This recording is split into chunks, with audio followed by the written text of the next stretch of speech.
Hi friends, I welcome you all to Scholar. My name is Akshaya and I take your medieval history lessons here. In this lesson, that is the lesson 3 of your medieval history series, we shall be talking about the far south region for the time period between 600 AD to 750 AD, which we call as the phase 1 of the early medieval India. But before we get into the topic for today, let's try and take a quick recap of what we've covered so far. So in the previous 2 lessons, we have basically spoken about the same time, but for the North India and the Deccan region. So we spoke about the phase 1 of the early medieval India for the North India, wherein we talked about the 3 dynasties, Pushyabhutis, Mauryaas and Maitrakas. Pushyabhutis or the Vardhanas as they are called sometimes. And we spoke about the most famous king, that is Harsha. In the Deccan region, we spoke about the 3 branches of the Chalukya, the Badami Chalukya, Vengi Chalukya and the Kalyani Chalukya. So, in the lesson 1 and the lesson 2, we have hence covered the North India and the Deccan region for this time period. Now, these time periods, I've spoken earlier and I will just repeat that these time frames are not so absolute. So, something like a 600 to 750, you should not understand it as the end or the start of a dynasty. It is just to give you a sense of the dynasties which were at play during this time period. They might have started off a bit earlier and they might have definitely or could have continued later than this time period. So this is about the recap. Now let's start with what we are going to be covering today, which is the early medieval South India, particularly the far south region, wherein we will talk about the Pallavas, the Pandyas and the Kadambas and the Western Gangas. So let's take a look at where are these dynasties located. So the Pallavas, as they are sometimes called as the Pallavas of Kachi, are somewhere here. Pandyas are this region and they are called as the Pandyas of Madurai.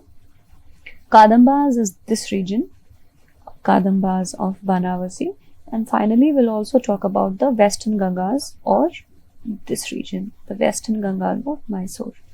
Now, you can see that there are some other dynasties as well, but just to give you the sense of the most important players of those time, we'll talk about these 4.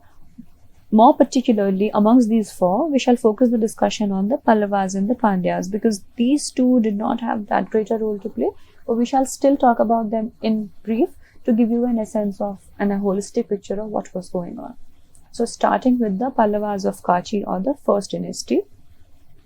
So Pallavas were originally the feudatories of the Satavahanas. Satavahanas was a strong and a stable rule.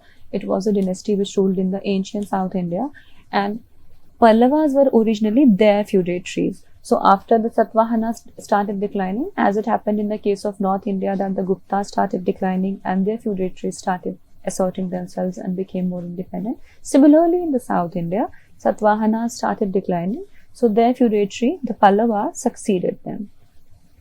Now, this term Pallava basically means creeper or a branch in Sanskrit. So, I mean, Pallava, the etymology of the word is creeper or the branch. Sometimes they can, the whole term, what does it mean? Sometimes terms are a favorite with UPSC, so you can just remember what does it mean, a creeper or a branch in Sanskrit. So they say Pallavas were probably a pastoral local tribe and they established themselves in the land of Tondai Mandalam. Now Tondai, again, it means creeper, and Tondai Mandalam basically means the land of the creepers. This is how they get their name, Tondai Mandalam. So because they ruled there, thus Pallava, the creeper. Now, which is this region? This is essentially the region which is south of Andhra and north of the Tamil Nadu. And this was this region, Tondai Mandalam, from where they ruled. And they had their capital at Kachi. And Kachi became a rather really important temple town and a center of trade and commerce because it was a rich city, very flourishing and prosperous. So a lot of foreign merchants used to come for the trade and the commerce. Now, it is important to note here that there are some inscriptions of the Pallava kings who refer to their ancestors as somebody from the 4th century. For instance, Shiva Skandavarman, who probably ruled in the 4th century AD. But as I've said earlier, these dynasties could have been there even in the earlier times, But in this time frame, there was a revival which was done by this ruler Simhavishnu. So in the last quarter of 6th century, they were revived by this ruler Simhavishnu, whose name you should remember. And thus for this discussion, we'll call him as the founder of the Pallavas, right? And why is this dynasty important? Because the efflorescent Tamil Bhakti culture and the Dravidian style of art and architecture essentially developed and prospered and flourished under their reign. Also, this town of Mahabalipuram, it emerged as a very important center of temple architecture. You can see I have put in some pictures of the beautiful and the grand architecture, the kind of temples that they used to build.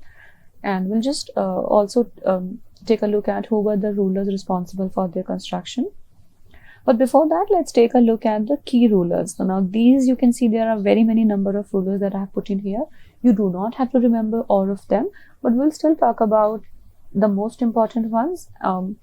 Anyway, this is not each and every ruler that I have put in here, but even amongst them, you don't have to remember each one of them, and specifically try to remember the ones that are highlighted here. So starting with Simhavishnu, he was the one, as I've said earlier, who laid the foundation and revived it. So Kalabhras, an ancient dynasty of this region, their disturbances were seized or put an end to by the Pallavas, and he conquered the land almost up to Kaveri, and he set up his capital at Kachi. Now Kachi is a place you can see in the map. It's somewhere to the south of Chennai, and he gave himself the title of Avani Simha, which essentially means Lion of the Earth. Now these titles, etc., you can try to remember, because they could ask you something like match the following, because very many rulers have given themselves different titles. For instance, Harsha, I've spoken earlier, gave himself the title of Sakaluttar Pathanath, something like the Lord of the entire North. So similarly, these titles you should try to remember. Simhavishnu gave himself the title of Avani Simha. Next we have Mahendra Varman here. Now Mahendra Varman is basically noted for the contribution towards the art and architecture that he did. But also remember that he was the Pallava who was defeated by Pulakeshin II. Pulakeshin II, in the last lecture we studied, that he was the most strong Chalukyan ruler, and he defeated the Pallava Mahendra Varman I. Just remember, Mahendra Varman I was the Pallava who was defeated by Pulakeshin II. And the more important part of Mahendra Varman I, his contribution to the arts and architecture, remember this work, Mattavilasa Prahasana, and remember that he built the famous cave temple at Mahabalipuram.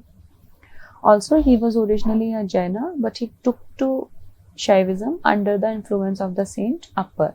So things you should remember: he was defeated by Pulakeshin II, who was a very strong Chalukya. He was a great patron of arts and architecture. He was himself a poet. He had written Mattavilasa Prahasana, and he has constructed the famous cave temple at Mahabalipuram. Originally, he was a Jain, but he took up to Shaivism under the influence of Saint Appar. Next, we'll talk about his son, the most famous ruler of the Pallavas, which is Narsimha Varman I, or the Mahamalla. Now, why is he called so? We'll just look at that. But first of all, remember, I said Mahendra Varman I was defeated by Pulakeshin II. His son, which is Narsimha Varman I, he avenged his father's defeat, and he defeated Pulakeshin II. Ransacked his capital, which was Badami or the Vatapi, and thus he got himself the title of Vatapi Konda. Now, Konda, remember, wherever we say Konda, it is the destroyer. So, Vatapi Konda is destroyer of Vatapi. So, he got this title Vatapi Konda, and in this venture, he was also helped by his friend, Sinhalese king Manavarma. In return, he had also helped him, and he dispatched 2 naval expeditions so that Manavarma, who was a Sinhalese king, he could become the ruler of Sri Lanka, which indeed happened. And after that, he had quite a long reign in Sri Lanka. I mean, Manavarma had a long reign in Sri Lanka. Not just these, he had also won over the Cholas, Cheras, and the Kalabhras. Right? So, militarily, you can see that Narsimha Varman I was a great fighter and a great conqueror. Also, he had constructed this port of Mamallapuram, and he had ordered the construction of Panchratha's temple at Mahabalipuram. Now this site, you should remember, it is a UNESCO heritage site, similar to the Patadakkal structural temples that we have built by the Chalukyas. That is also a UNESCO heritage site. So is this a UNESCO heritage site. And it was after his name, his title Mahamalla, that Mahabalipuram is also known as Mamalapuram, right? Now, the mystery behind this term Mamalla or Mahamalla, it basically means great wrestler.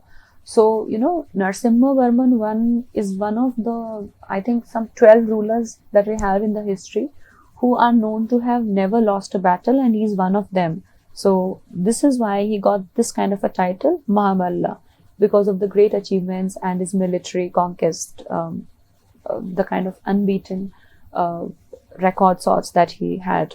So remember, great conqueror, great fighter, almost never lost a battle, the title Mahamalla, constructed the town of Mamalapuram, the Panchrathas, and it is after him that Mahabalipuram is named as Mamalapuram.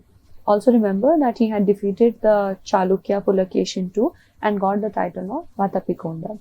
Xuanzang, the Chinese monk who was visiting India during this time, he had visited Kachi during the reign of Narasimha Varman I, right? So I've also put in these pictures of the famous rathas that he had constructed. You can see how, intricately carved and how grand and beautiful these ratha temples are. They are at Mahabalipuram. Next that we have here is Mahendra Varman II. Now, Mahendra Varman II was the ruler. Even under him, this whole Pallava Chalukya conflict, it continued, and he actually died fighting the Chalukyas. Nothing really much important from his reign. But Parameshwar Varman I was the king who went on to defeat the Chalukya king Vikramaditya. He also defeated the Gangas, and he was again a very great warrior. So he kind of subdued all of his enemies, and he was a great fighter, and he was sort of considered a very formidable king, and he gave almost around 25-30 years of very stable rule, almost defeated all of his enemies, and this is what led to the time that his son, his successor Narasimha Varman II had for the great literary and the architectural advancement. So this is why the reign of Narasimha Varman II is actually known for very many literary and architectural developments. For instance, he constructed the Kailashnath temple, which is also called as the Rajasimheshwara temple. He also constructed the Shore temple at Mahabalipuram. These are the famous constructions done by him. He had also sent an ambassador to China. Just remember these points. And he was himself a very skilled dramatist and a poet. So because his successor, his father, had almost subdued all the enemies, and it was a reign of peace and literary and architectural advancements that Narasimha Varman II, also known as Rajasimha, could give to his people. Yeah, I mean, this is the temple that he had built, the Shore temple at Mahabalipuram, and this is the Kailashnath temple that he had built at Kashi. So I've just put in the pictures for you to see the kind of architectural advancements and developments that were happening under his reign. Great. So next we have the king Dantivarman. Dantivarman, again, he had a very long rule, but it was during his rule that essentially the decline of the Pallavas had set in. So, his predecessor, Narasimha Varman II, and before him, Parameshwar Varman I, Parameshwar Varman I essentially led the foundations for this strong rule which continued quite long even after he had died. But Dantivarman, despite this long rule of 51 years, the decline of the Pallavas had set in. And essentially, you can see in around 803-4, these years are not important, but he was defeated by the Rashtrakuta king Dhruva, and Dhruva had entered Kachi during his reign. Finally, Aparajita Varman was the last known Pallava king, and he was defeated by the Cholas later. But he, before being defeated by the Pallavas, he had defeated the Pandyas. This is famous. This is his famous feat. He had defeated the Pandyas at a battle at Sri Purambayam. Yeah, but Aparajita Varman was the last known Pallava king who was himself defeated by the Cholas. And who was that Chola? The king Aditya I. And this era of Tondai Mandalam passed under the Cholas. This happened around 893 AD. And Aparajita, as I said, he was the last ruling member of the house of Pallava. We've completed Pallavas now. Now we shall talk about the Pandyas or the Pandyas of Madurai. So Pandyas of Madurai, you see, it is this region essentially, the southern Tamil Nadu, you can see. But we do not have really enough information about the Pandyas of the earlier times. We do not really know very clearly the timeline in which they ruled, etc. But you can remember that they were an important player in terms of the destructive wars that they were involved with the other contemporary powers. There was continuous wars which were happening, and they were fighting amongst each other, for controlling a certain territory. And this was essentially the nature of the India of that time. But anyway, Pandyas, they had their capital at Madurai, and they were in control of Madurai and Tirunelveli district of the Tamil Nadu. And Pandyas, you can remember them as one of the three ethnically Tamil lineages. The other two were the Cholas and the Cheras, right? Now, some important rulers of the Pandya dynasty, it was Kadungan, who revived the Pandyas. So even Pandyas are known to be an ancient dynasty that they have ruled in, even in the earlier times. But the revival happened by this ruler, Kadungan, around 560 AD. His son, Maravarman Avani Sholamani, he was the son of Kadungan, and he is credited with ending the Kalabras. Now, Kalabras, I spoke even in the for the Pallavas, they were a threat, and even the Pallavas had to subdue the Kalabras in order to establish their dynasty. Similarly, the Pandyas also had to end the Kalabras rule, and then they revived the Pandyas. So this continued in the rule of Maravarman Avanisholamani. Thirdly, you have this king Rajasimha, who defeated the Pallavas. Now see, he's defeated the Pallava, a very strong dynasty themselves, and he called himself Pallava Bhanjana, the breaker of the Pallavas. So this you can remember. This ruler you can look at remembering from this dynasty.